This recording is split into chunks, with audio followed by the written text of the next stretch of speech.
Hello, welcome to the session. We're going to go ahead and get started. And I just want to, well, first I'll introduce the session as they asked me to, how to build a healthy, cohesive team and lead them to success. So hopefully you're in the right spot. I want to just assure you, no matter what your role is, there's going to be something for you here to learn.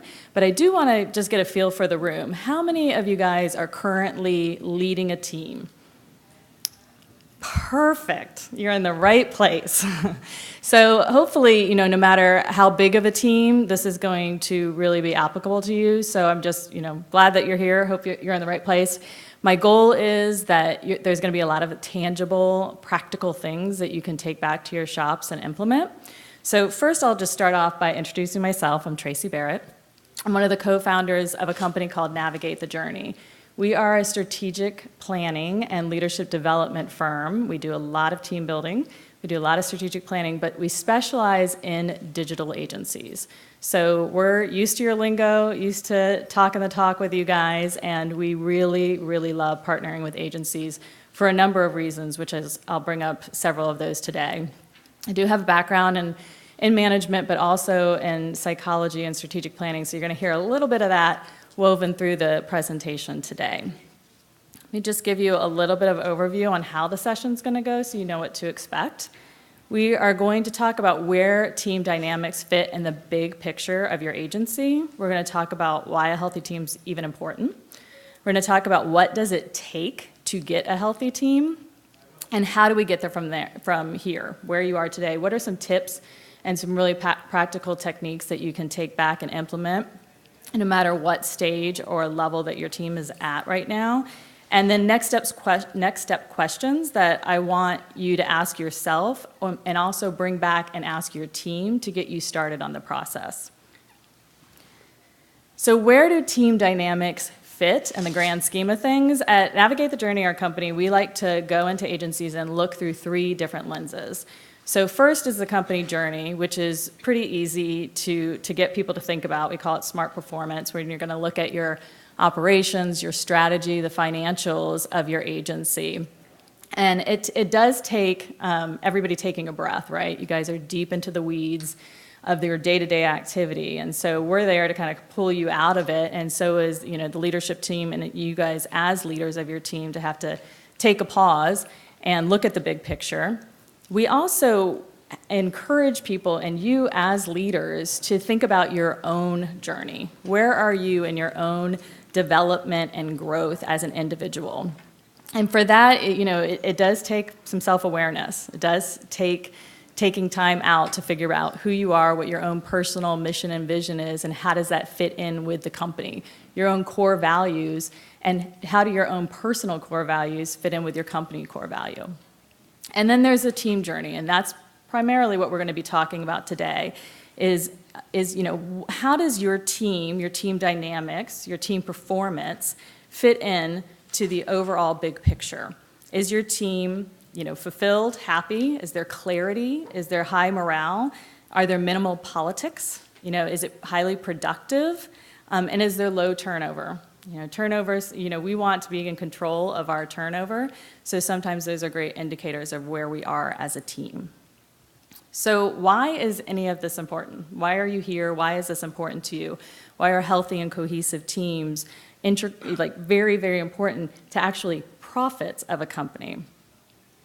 I like this quote from a book called A Simpler Way. It's a book on organizational behavior, and it says, "What we know about individuals, no matter how rich the details, will never give us the ability to predict how they're going to behave as a system once we put them all together," right? Once individuals link together, they become something completely different. Relationships change us, reveal us, evoke more from us, and only when we join with others do our gifts become visible, even to ourselves. And this is really important because we all work in a highly creative environment, right, where our talents and gifts are valued, and we put a lot of stock and weight in that. And what's interesting when you think about this on a psychological standpoint is that when we join together as a healthy and cohesive team, actually those gifts and talents become heightened, which affect our bottom line. So it's really important to remember that healthy teams are one of the most untapped competitive advantages that are out there, at least the healthy team that we're going to be talking about today. So what does this team look like? What type of team am I talking about? This is a graph that's from a book called Wisdom of Teams, which is a great read if you guys are adding to your probably ever-growing stack of books to read. But it takes us from a journey from what a pseudo team is all the way up to a high-performing team. And why a high-performance team is the goal. It's like the gold star pinnacle that we want to reach. And the easiest way to look at it and simplest way is not the prettiest graph, but I thought it would be the simplest way to help you evaluate, because I really, throughout all of our discussion today, want us to think about your own team, to dig deep. So when you look at this and you think about the team that you have back in your agency, where do you fall on the graph? So a pseudo team is just a group of people come together, complementary skills, they come to work, they leave. A potential team also has a bit of fuzzy, not a ton of clarity, but maybe they've discussed a little bit what their common purpose is, what their common goals are, and what the common strategy might be. And then you have a real team, and oftentimes we will see this, a team that has come together, they actually have articulated their common purpose or mission, they have articulated goals, and they are committed to a strategy. They're holding each other actually mutually accountable. Now this is a tricky little topic I want us to get behind a little bit later, but holding the team mutually accountable for that strategy that they have put together. And then you have the high performance team. So what's the one thing that's missing? Being deeply committed to each other's personal growth and success, right? Not just to their own individual success, but they actually care about their teammates' personal growth and success. This isn't easy to achieve, but when you can achieve it, this is the competitive advantage that I'm talking about. So why is it so hard to achieve and maintain a healthy team? Well, it takes commitment. And as we talk about a lot in the digital space, this is a fast-paced industry. Things are changing all the time. There's so much that you have to stay on top of, and it's very easy to get stuck in the weeds. And oftentimes what we'll see will happen is that people will make a commitment to saying, hey, we're going to grow as a team, we're going to dig a little deeper as a team, but then it stops there. Maybe they do one or two things. They don't have the discipline to actually carry it through to the end. And it does take that discipline to carry it through to the end. Actually, it can be oftentimes more damaging to a team to keep starting processes and not seeing them through. Because then you start to get that cynic, right? Rising up like, oh, here we go again. We're going to try that new thing, but we're not actually going to see it through to the end, which can be very damaging to the health of a team. So if you're going to commit to this type of growth and development, if you want to take your team to the next level, it's going to take discipline to see it through to the end, to actually be able to take your team to the place that it needs to go. And that's why buy-in is so important, right? So if you've started a lot of processes and you haven't seen it through to the end, it's awfully hard to get that buy-in. And some people, we can be a highly cynical industry, right? And sometimes people's minds go directly to Michael Scott in The Office, and they think, oh, here we go, team building. We're going to go into the conference room and do a bunch of silly exercises.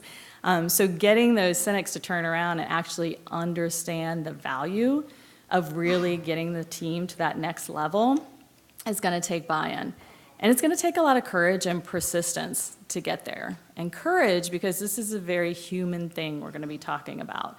Having that courage to maybe be a little vulnerable, to open ourselves up to self-awareness and growth, to understanding what our blind spots are, and giving people space to lean into their strengths does take courage and persistence to get there. But it's worth it. Taking your team, going through some of the exercises that we're talking about, it was worth it.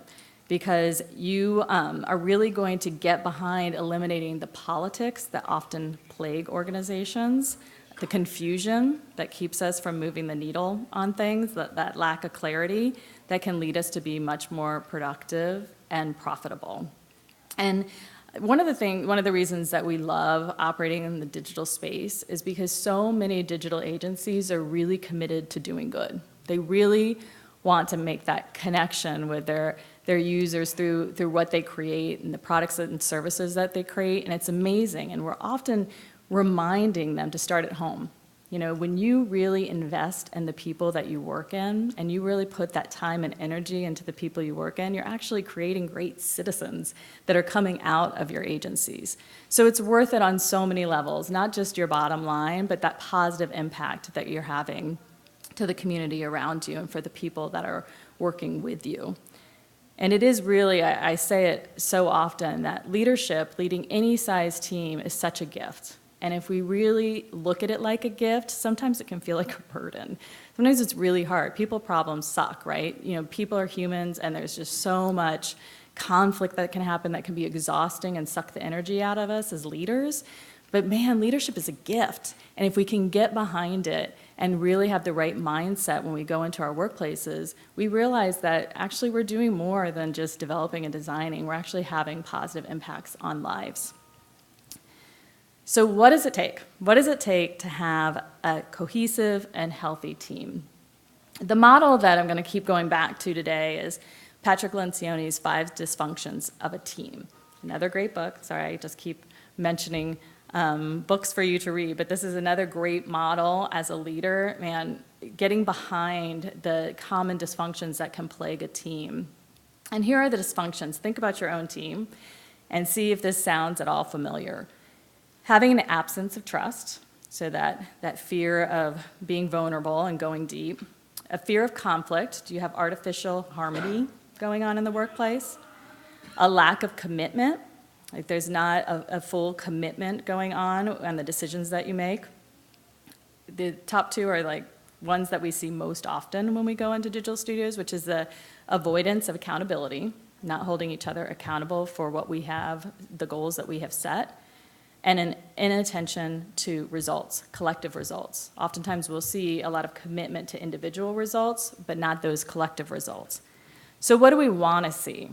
We want to see a team that's really focused on building trust, mastering conflict, achieving commitment, embracing accountability, and focusing on results. So I'm going to just touch on each one of these. What about trust? So trust is the most important thing. If you really feel like your team is lacking in deep trust, then the whole rest of the model breaks down. And also, we need the entire model. So to be a high-performing team and to have that competitive advantage, you can't just have 3 of the 5 and be happy. We really want to see all 5 of these working in sync with each other. But trust is the foundation. And that's really what's going to get you to the next level. So here are some questions for you to think about for your team. Members of teams with an absence of trust. Are they concealing their weaknesses and mistakes from one another? Do they hesitate to ask for help or provide constructive feedback? Do they hesitate to offer help outside their own areas of responsibility, their own projects? Do they hold grudges when things go wrong? And do they dread meetings and find reasons to cancel? So what does vulnerability-based trust mean? So here's the question you need to ask yourself if you're really wondering, do I have a deep level of trust on my team? Do the people on your team have the capacity, space, and permission to be open, honest, and human? To acknowledge their strengths and tap into them? Do we give them that space? And to be honest about weaknesses and blind spots. That's a big one, right? Because, in our design world, dev world, our eye is trained to go to the weakness, to go to the thing that needs to be fixed, right? And that's a good thing because we want high quality. But oftentimes it creates an environment where people don't feel safe to admit their mistakes, are safe to say, I messed up and I need help, right? So sometimes we can say, I messed up, but we can't say, I need help. Or we can say, I need help, but they won't admit that they've messed up. So we're creating that safe environment for each other to get there. And here what I've listed are 2 key ingredients that you need to really develop this level of trust. You need integrity and you need empathy. And this really, it comes from the top down. I really put kind of the burden on the leader of the team. Because if you have leaders that don't have integrity and empathy, it's really hard to cultivate that across the team. So you have to lead with integrity and empathy. And integrity is the single most important quality of every part and every section of business, right? You want to have integrity in your contracts and your partnerships with your clients, with your vendors, definitely with your coworkers, right? And a lot of people want to see that within their leaders. So if a person doesn't have an integrity to do what they're going to say, or do what they're going to say or what they have said, and do the right thing at any cost, especially in the business world, if you're willing to take a hit because of integrity, then it's really hard to be the type of leader that people want to follow, right? You'll always be that leader that people have to follow. But I think the goal is to be the type of leader that people want to follow. And so the word integrity actually comes from the root word integer, which means whole. So to be whole and living in that truth and in that integrity. And empathy, really important thing for you as a leader to remember, these are the 3 questions that your team members think about when they look at you. This is what they're thinking in their head about you. They're thinking, does this person like me? Right? Do they really like me? Do they have empathy? Can they put themselves in my shoes? Do they care about me? Can you help me? Right? And this all speaks to competence. Like, are you the type of leader that's competent and somebody that they want to get behind, they trust their decisions? And do I trust you? And that's all about character, right? So remember, especially when it comes to empathy and building trust, that your team members really don't care how much you know until they know how much you care.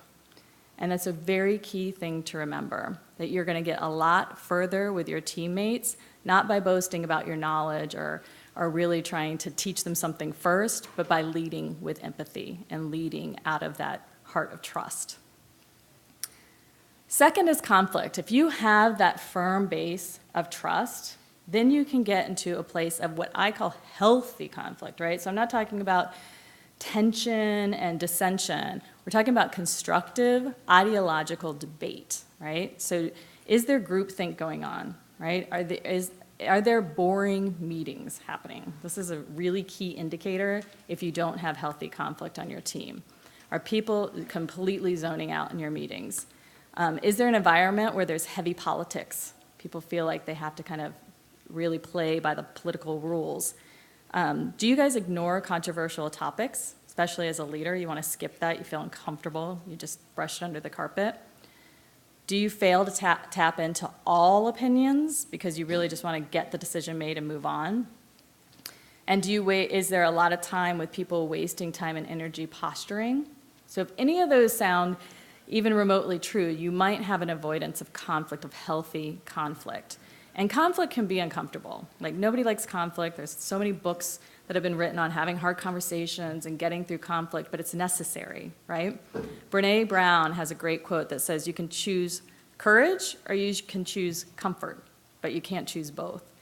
So what is it going to be as you're leading a team? Do you have the courage to kind of push through the conflict and really get your team to where it needs to be?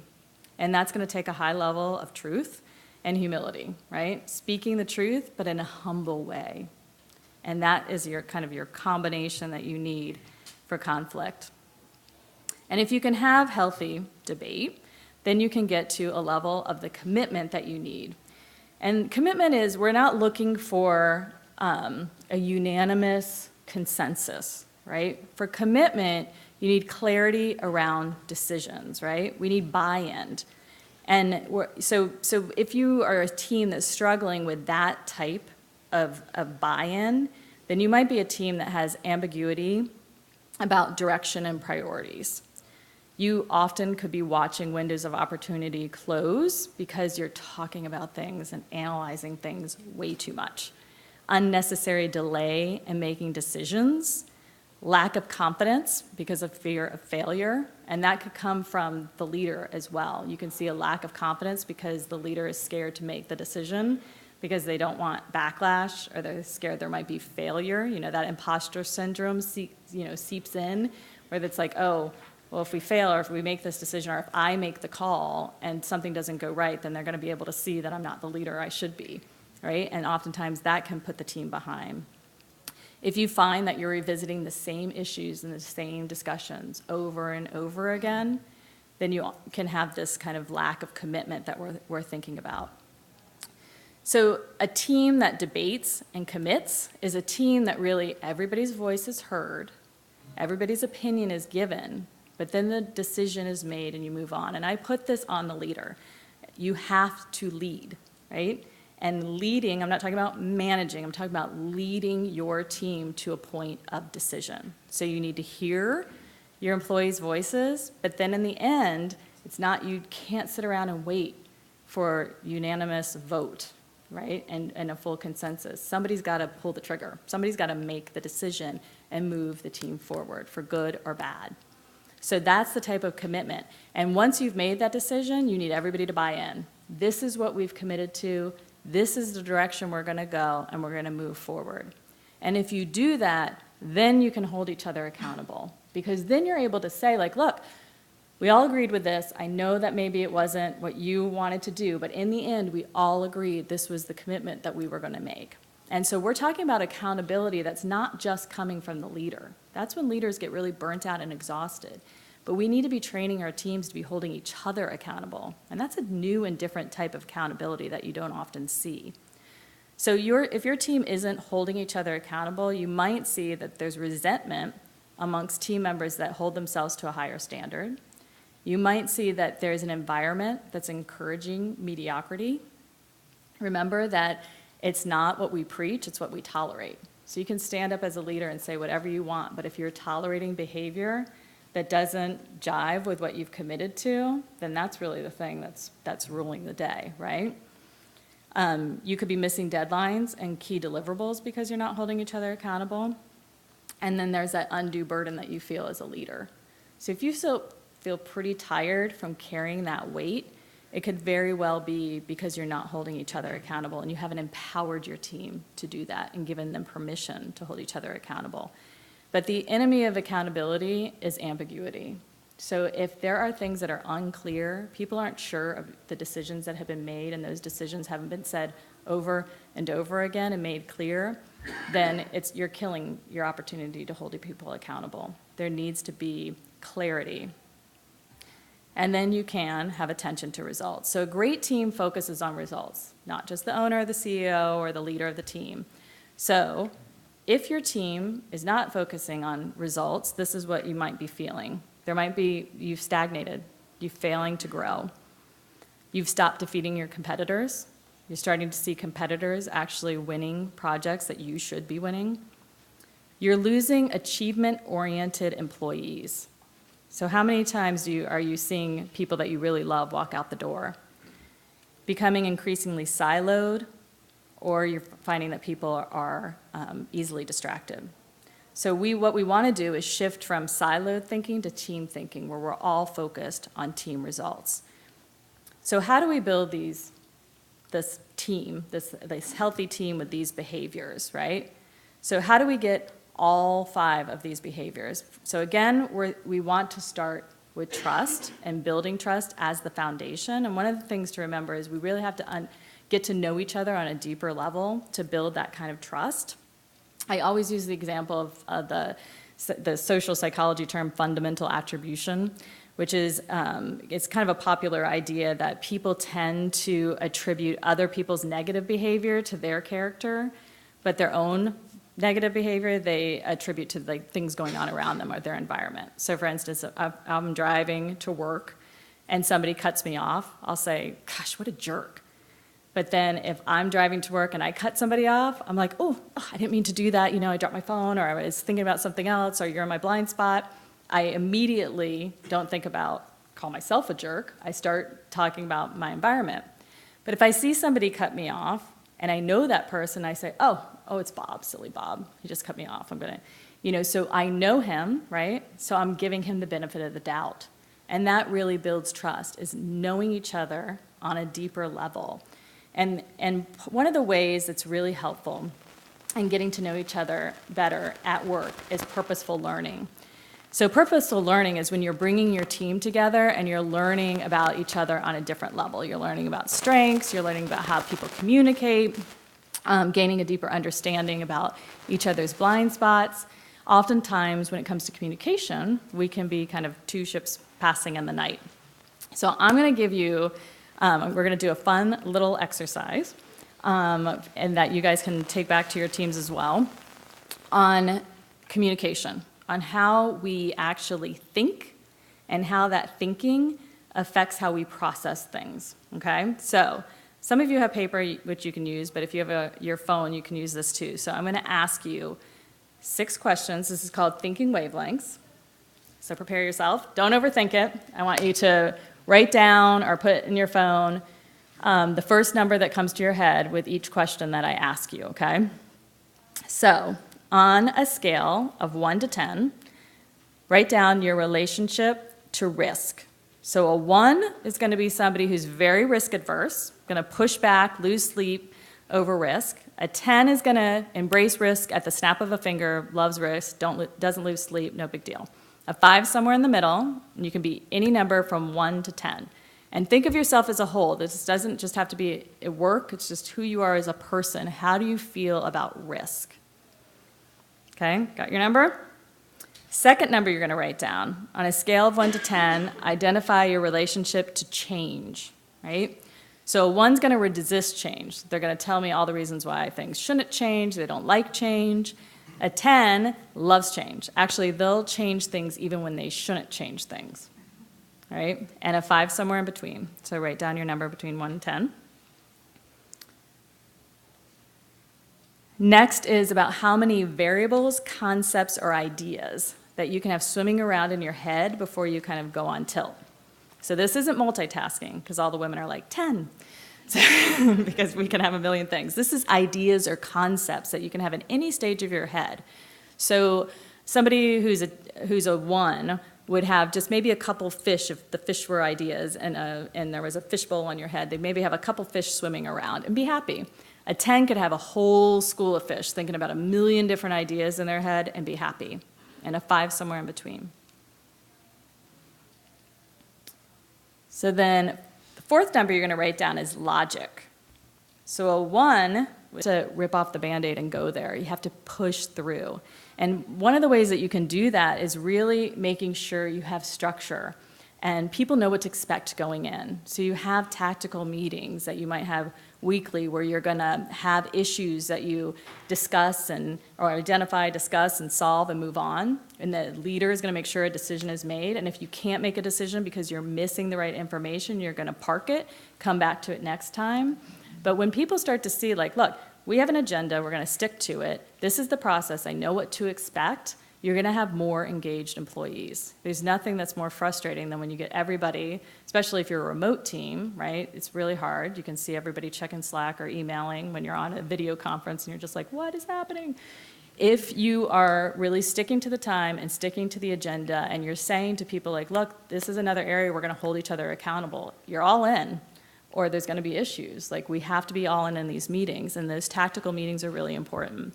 Strategic meetings, which you could have less frequently, once a month, once a quarter, where you dig deep, you really want to feel some tension in those meetings. You want there to be debate. You want people giving their opinions. You want to be arguing about those issues that you need to get out on the table.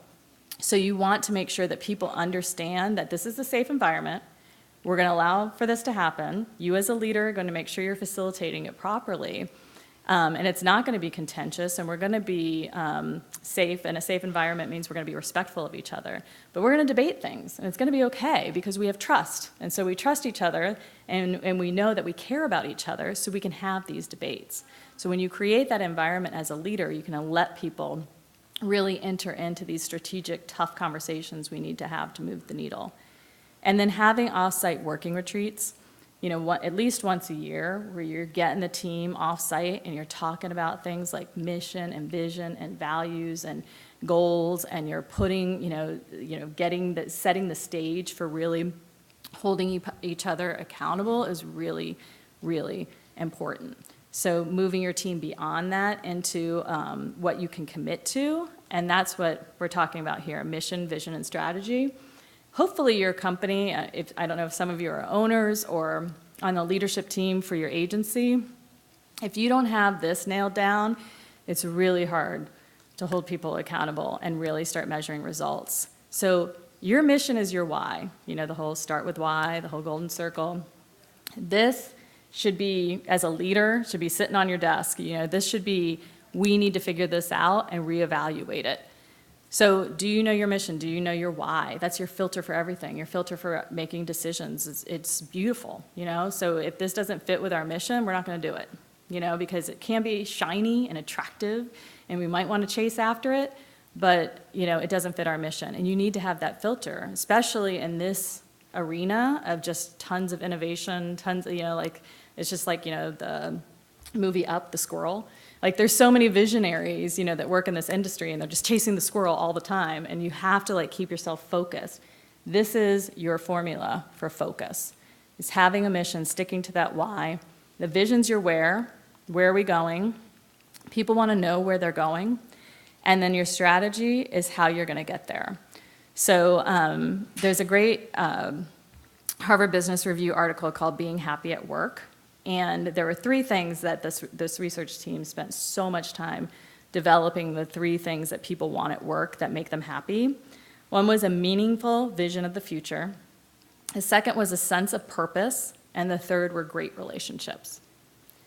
People want solid relationships at work. They want close friends, right? They want people that they can talk to. They want a sense of purpose. They want to feel like there's something bigger outside their world, that this isn't all for naught. And they want a vision of the future. They want to know where they're going and the part that they play in that. And then accountability and attention to results. This is what we typically see. We go into a lot of agencies that have great culture, great teams, people get along really well, but they just have this fear of holding each other accountable, or they don't like measuring results. And oftentimes that's because we're swinging so far from corporate America. We hate that world of really, leaders that are just coming down, or heavy management, and we don't like all those things that remind us of corporate America, and we like being a little bit different. But what can happen is we can turn into these sort of passive leaders that just want everybody to be happy. And that's not good either, right? We want to have leaders that are strong leaders that make decisions that are taking us somewhere. And in order to get there and move the needle, we do have to hold each other accountable. We have to measure results. And so the best way that I know for that is to have a dashboard, to have a scorecard. Every team needs a scorecard. And both my daughters actually play basketball, although they're short like I am. But I can remember this past season, this scoreboard went out on my daughter's basketball game. I have never seen anything more ridiculous in my life than seeing a bunch of 5th graders freaking out because the scoreboard went out. And I would have not probably predicted that, but they just couldn't take it. They were just like, what's the score? And then they'd run off the court every time there was a timeout. Tell us the score. They just couldn't function without knowing what the score is. And that's very much the same as what it's like at work. Your team wants to know what the score is. How are we doing? I want to be at least the team members you want on your team. The team members that don't care about the score and don't care about how they're performing and don't want to be held to a certain standard are the team members you need to be thinking about, right? But the team members that really want to achieve and be part of something bigger want to know what the score is. And they want clear goals for the company, and then clear goals individually. Create a dashboard that has those goals. Think about what the goals are for the company overall. Once you have your vision and your strategy outlined for how you're going to get to those goals, but also think about those personal goals, the clear goals that you're putting together for an individual. Oftentimes in agencies, we can see people that will stay in the same position for a while, and they can outgrow that position, or the position can outgrow them.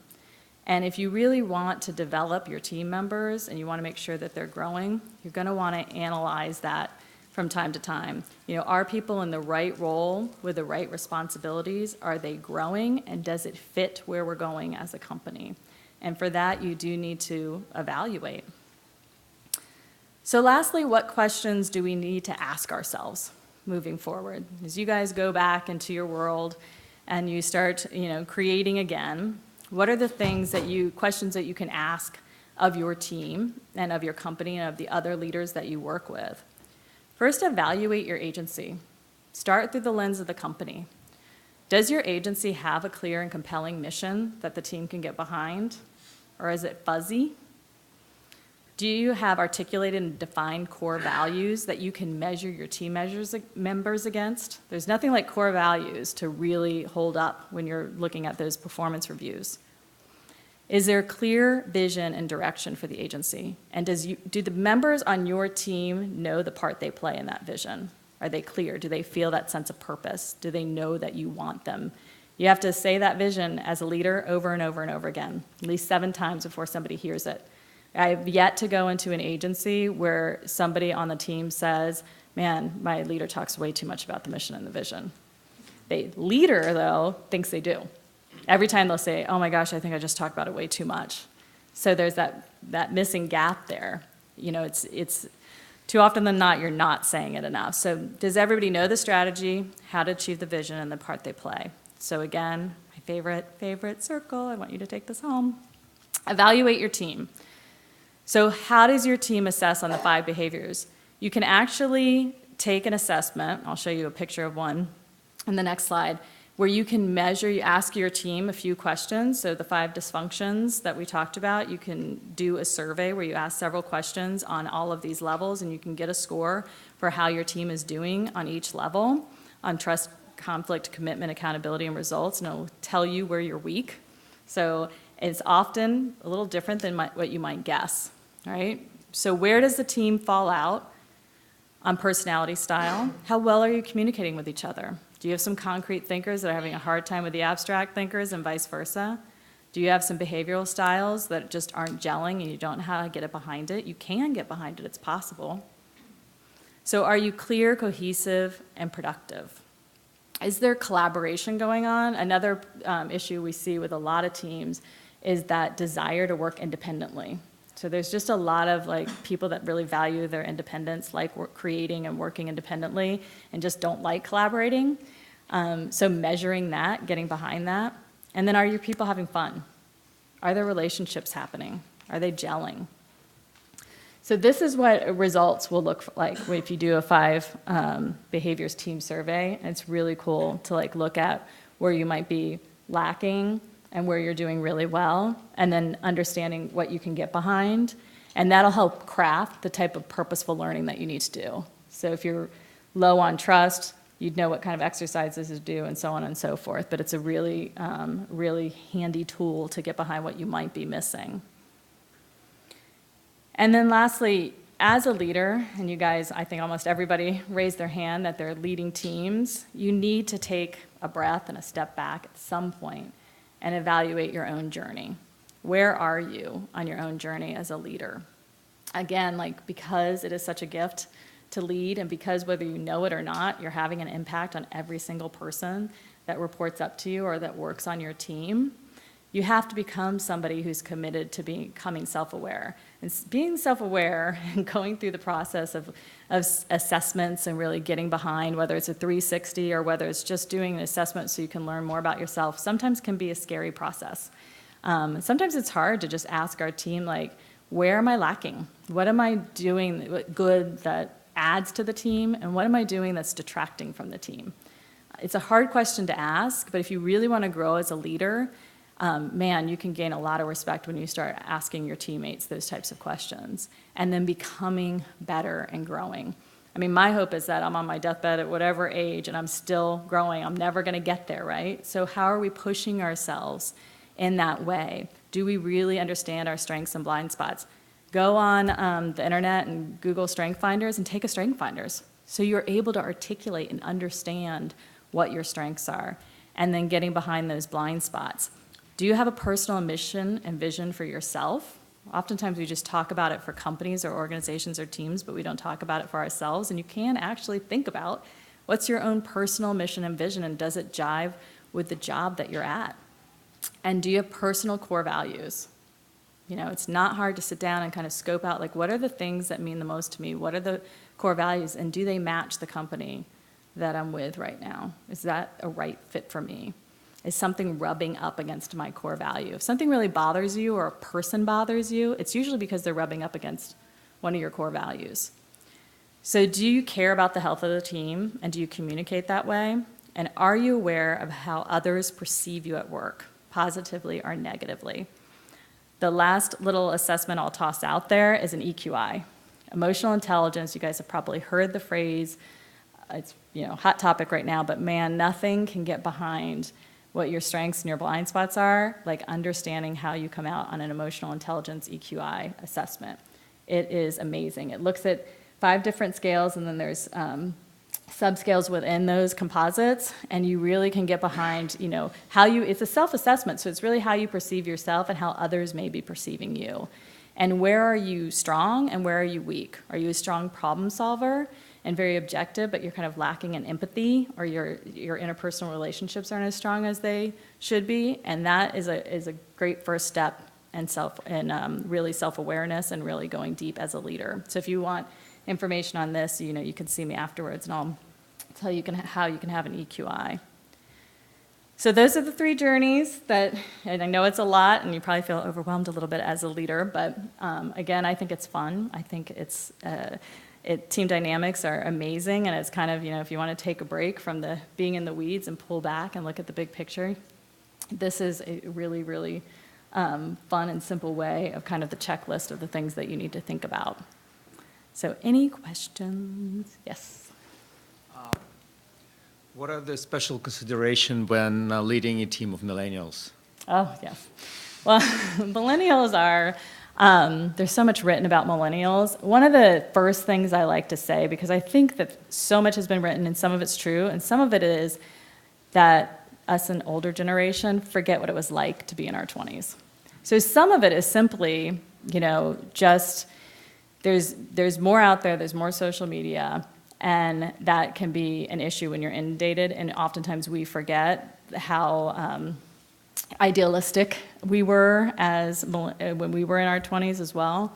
But one of the things that I also have read and researched about, and it really speaks to my point about mission and vision and strategy, is that millennials want a sense of purpose. They want to feel like they're doing something for the greater good, which is fabulous. I think it's amazing. Sometimes it can feel hard to manage because they're always looking for the next thing, or they might move on much more quickly than our parents' generation, definitely, and even more quickly than my generation. But I do feel like if you can get behind crafting a mission and a vision and getting them involved in that, you really are going to up a millennial's engagement and loyalty to you. They're going to move on until they find that sense of purpose, and they'll stay longer with the team that has that. Thank you for the great session. So I have a couple of questions. Mm-hmm. So by knowing where you stand on the thinking wavelength, right, can a minder can become a finder? Is there a way where you can take some action, or by some mentoring you can become and go one way or the other? Typically not. Typically your thinking wavelength is fixed. But what I want to encourage everybody, because sometimes people freak out with their number and they think, oh, maybe I shouldn't be doing this or shouldn't be doing that. It's just one facet of who you are as a human being. It's just how you think through things. It's how you sort of think concretely versus abstract. It doesn't necessarily mean it's the end-all be-all on whether you can lead a big team versus a small team. It does help in really understanding, if you are working with, so say you're more of a keeper or a minder, and you're working side by side with the conceiver, what it does do is help you understand how to communicate with each other. Mm-hmm. So, whether you're explaining things logically or, trying to understand where they're coming from or what you might prefer doing. So it does help with job placement. So sometimes what we find is when we run this on people, they are more towards the operational side, but they're in a strategic or developmental role, and they can't figure out why they just don't like it. This is very eye-opening for them, and vice versa. Somebody who's more in an operational role and needs to be more strategic. Sometimes you're going to, just in a career progression, you're going to start out in more of a administrative operational role, and you might move up into more of a strategic role, and so, that just happens with career ladders. But for a lot of people, it's eye-opening. Like for a lot of people, it's like, this is why I don't like my job. Right, but most of the career ladders are like that, like you mentioned, Yeah, right? I mean, where you move from one way to the Yeah. other. Yeah. So, And I think that we have to think about that when we're structuring. I mean, a lot of agencies are flat organizations, so sometimes, we should think about having two different career ladders. Having a ladder for people that are more strategic and abstract in their thinking and developmental, and have a path for them to go into leadership or management, but also have a path for those people who really want to just become experts in their craft. So have two growth paths, have that path for, you're on the path into management, or you're on the path to becoming an expert in your craft. And both those paths are revered and respected within the agency, is one really great example of what I've seen some agencies do. right, and that's a quick second question. So as an organization, is there need to be maintaining a balance between the minders, keepers, or finders? Is there a ratio or something where you need to know, once you know as an organization wide that this is where your people or team fit in? Are you saying what's the benefit of it, or how do you? So is there a ratio that we need to maintain between minders to finders? I don't know if I'd say there's a ratio. I'd say on a leadership team, you definitely want to have more people on the strategic side than you do on, further down on the administration side. I would look at that. But as an organization as a whole, I like to see people across the spectrum, because if you don't have people in each of those categories, sometimes it can be hard to get things, to move the needle on things. All right, If you thank don't have both. Yeah, you're welcome. Anybody else have any other questions? Thank you guys for coming. I really, really appreciate it.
Yeah. Yeah, I just turned it down just because